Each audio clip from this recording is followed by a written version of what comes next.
Urtebete luzia eta gero, aiatu dio Santelmoak. Baina zoritxarrez, festak ez daude indarkeriatik salbu.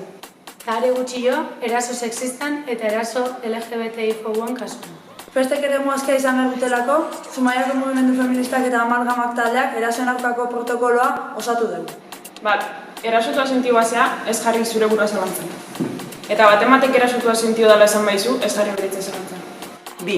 Eraso baten aurrian, erasotua daka beti azken hitza.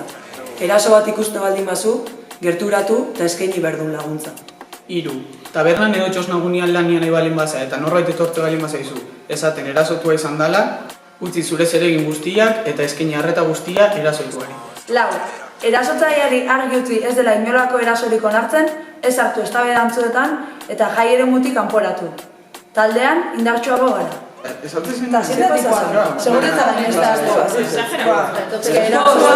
Morborik ez. Danon ardura da erasoi gabeko gune eskia sortzia eta erasoei erantzunak ematia. Hartu ardura eta ez izan konplize.